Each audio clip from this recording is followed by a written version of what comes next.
अगर मैं कहूं कि गुस्ताखे रसूल का साथ देने वाले एकनाथ शिंदे पर खुदा की मार पड़ी है और एकनाथ शिंदे बीजेपी के लिए गले की हड्डी बन चुके हैं, ना निकलने में बन रही ना उगलने में। कौन बनेगा महाराष्ट्र का अगला मुख्यमंत्री और क्यों अब तक मुख्यमंत्री डिसाइड नहीं किया गया है, पूरी वीडियो को मैं आपको विस्तार से समझाऊंगा और बताऊंगा। उससे पहले अस्सलाम वालेकुम रहमतुल्लाहि व बरकात। अल्लाह के नाम से शुरू जो बड़ा मेहरबान और निहायत रहम करने वाला है। मैं हूं मोहम्मद नफीस अंसारी और आप देख रहे हैं द बॉडीगार्ड। देखिए, महाराष्ट्र विधानसभा इलेक्शन 2024 के परिणाम सामने आ चुके हैं। बहुमत से एनडीए की सरकार बनने वाली थी, लेकिन अब तक सरकार बनी नहीं है, ना ही अब तक मुख्यमंत्री का नाम डिसाइड हुआ है। तो सरकार कैसे बनती है, पहले आपको यह समझ लेना चाहिए। महाराष्ट्र में कुल 288 विधानसभा यानी एमएलए आमदार की सीटें हैं। जो भी पार्टी या जो भी गठबंधन 145 विधानसभा की सीटें जीतेगा या हासिल करेगा या खरीदेगा, महाराष्ट्र में उसी की सरकार बनेगी, जैसा कि 2019 में हुआ है। अब जो नतीजे सामने आए हैं वो नतीजे ये बता रहे हैं कि बीजेपी 132 सीटें जीती है, 57 सीटें शिंदे की शिवसेना जीती है और अजीत पवार की पार्टी 41 सीटें जीती है। यह कुल मिलाकर 270 से ज्यादा सीटें भारतीय जनता पार्टी और एनडीए जीत चुकी है, जबकि इंडिया अलायंस मुंह के बल गिर चुकी है, जो 45 सीटों पर सिमट गई है, जिसमें से 20 सीटें हैं उद्धव ठाकरे की शिवसेना की, शरद पवार की शिवसेना की 16 सीटें हैं, कांग्रेस के 10 सीटें हैं, 2 समाजवादी पार्टी और 1 एमआईएम की। अब जब सरकार बहुमत से एनडीए की बन रही है तो अब तक सरकार क्यों नहीं बनी? हेमंत सोरेन झारखंड के चीफ मिनिस्ट्री का शपथ ले चुके हैं, तो महाराष्ट्र में चीफ मिनिस्ट्री का शपथ आखिर एनडीए के किसी पार्टी या किसी विधायक ने क्यों नहीं लिया? क्योंकि यहां पर पेच काफी भयानक फंसा हुआ है और उस पेच का नाम है एकनाथ शिंदे। एकनाथ शिंदे जिनकी शिवसेना ने 57 विधानसभा की सीटें जीती है, उसके बावजूद भी वो किंग मेकर नहीं बन पा रहे हैं, बल्कि उनको सीएम बनना है, पर बीजेपी वाले उनको बना नहीं रहे हैं।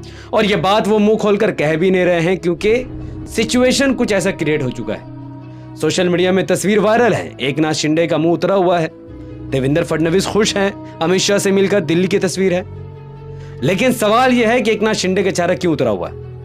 क्योंकि उनको सीएम बनना है। और उनको सीएम क्यों बनना है? क्योंकि उनके अस्तित्व को अगर बचाना है तो एकनाथ शिंदे को सीएम बनना पड़ेगा। एकनाथ शिंदे तो शिवसेना के लिए बहुत प्रमुख चेहरा नहीं रहे हैं। एकनाथ शिंदे ने शिवसेना के विधायकों को तोड़ा और खुद को शिवसैनिक घोषित कर दिया। 2.5 साल तक पीएम सीएम रहे। और एकनाथ शिंदे 57 सीट क्यों जीते? क्योंकि वो सीएम थे।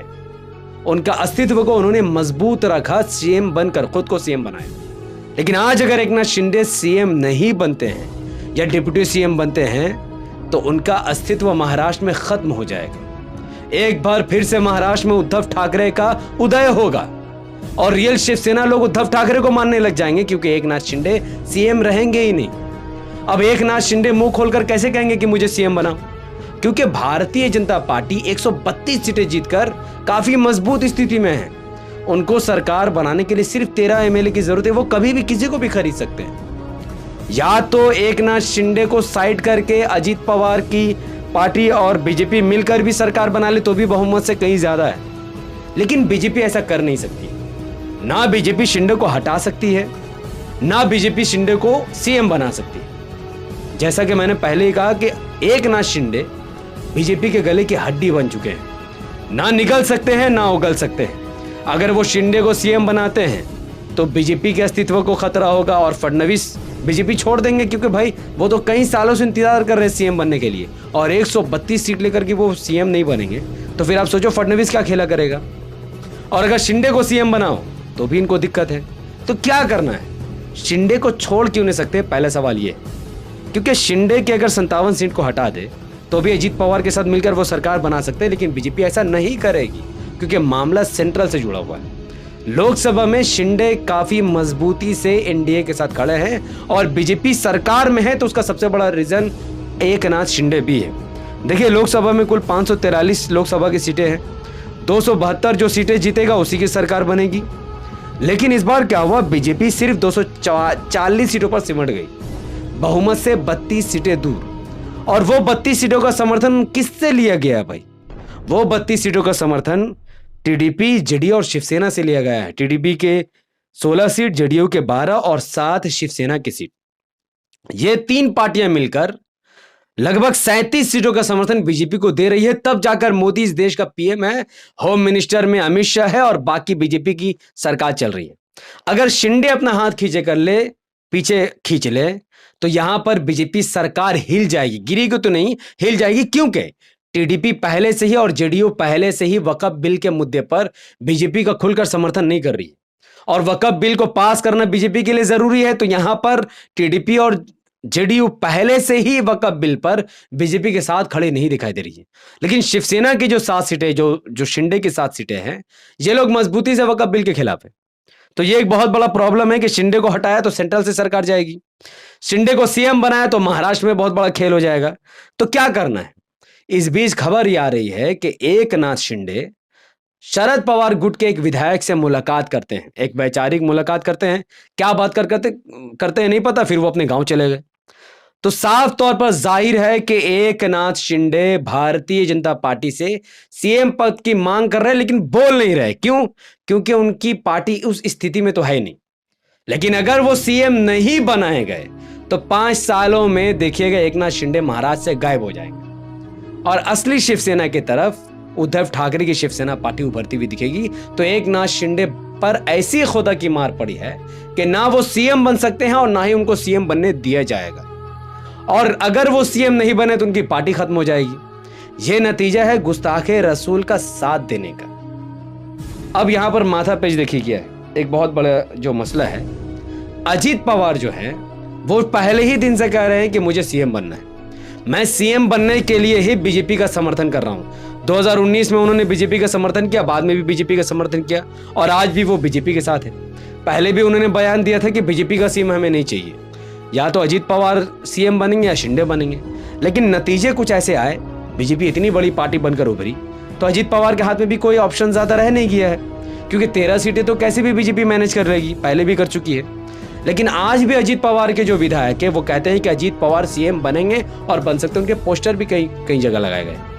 तो बीजेपी के लिए बहुत मुश्किल राजनीति चल रही है इस वक्त महाराष्ट्र में। एकनाथ शिंदे ये भी डिमांड कर रहे हैं सीएम नहीं देने तो गृह मंत्रालय दे दो। अब भैया अगर होम मिनिस्ट्री अगर सीएम के पास नहीं रहेगा तो सीएम का पावर क्या है? कुछ नहीं है।